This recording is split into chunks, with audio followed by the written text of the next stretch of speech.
আসসালামু আলাইকুম এভরিওয়ান, আমাদের নতুন একটি ভিডিওতে আপনাদেরকে আবারও ওয়েলকাম। আমাদের ভেকেশন চলতেছে, সরি আমার হাজবেন্ডের ভেকেশন চলতেছে। সো ভেকেশনে আমার আপুরা আমাদের বাসায় ঘুরতে আসছে।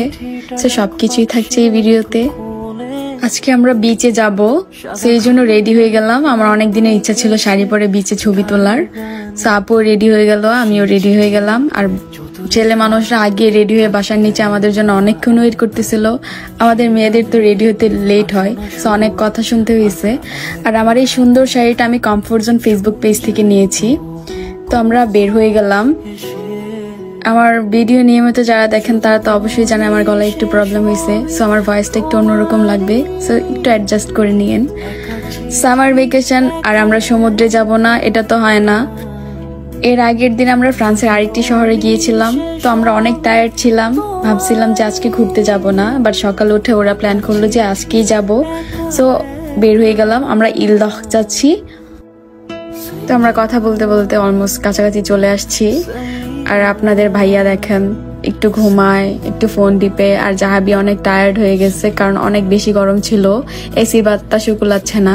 আর এই জায়গাটা আমাদের বাংলাদেশের ভৈরবের ব্রিজের মতো, আমার দেখে অনেক বেশি ভালো লাগছে।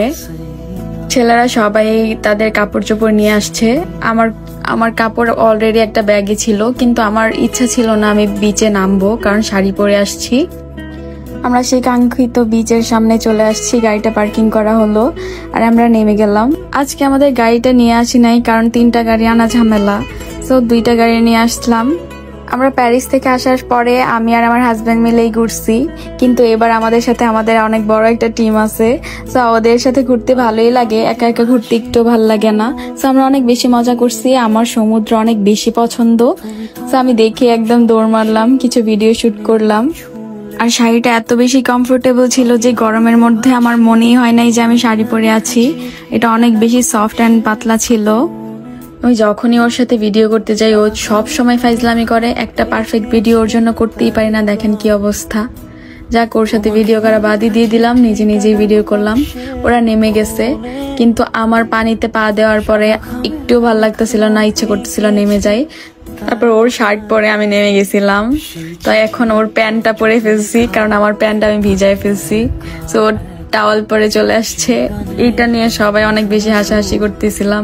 ও বলতেছে বিয়ে করে কি ঝামেলায় পড়লাম, শেষমেশ টাওয়াল পরে বাসায় যাইতে হইতেছে। কিছু করার নাই, তো বিবাহিত পুরুষদের স্যাক্রিফাইস করতেই হয়। যাই হোক, আমরা গাড়ি থেকে নেমে গেলাম, এখন আমরা লাঞ্চ করব। আমরা সবাই ম্যাকডোনাল্ডসে চলে আসলাম কারণ বাচ্চারা সবাই ম্যাকডোনাল্ডসে খাবে। সো আমি ঢুকতে ওরা অর্ডার দিতে শুরু করলো। ফ্রান্সে আসার পরে সাথে সামার পেয়ে গেলাম, তো সামারে সবাই ঘুরে বেড়ায়, তো সামার ভেকেশনটা অনেক বেশি সুন্দর কাটছে। আমরা অর্ডার দিয়ে বসেছিলাম, আর আমার দেখেন আমার মেকআপের কি অবস্থা হয়েছে পানিতে ভিজে। সো আর কারেকশন করলাম না, তো আমাদের ফুড চলে আসলো। তো খাওয়া দাওয়া স্টার্ট করে দিলাম কারণ সাঁতার কাটলে এমনিতে অনেক বেশি ক্ষুধা লাগে, অনেক বেশি টায়ার্ড লাগে।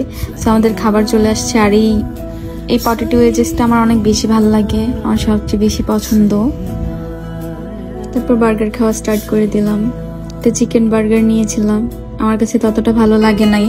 যাই হোক, পেটে খিদা, খাইতে হবে। সো খাওয়া দাওয়া শেষ করে আমরা বের হয়ে গেলাম কারণ বাসায় আসতে হবে।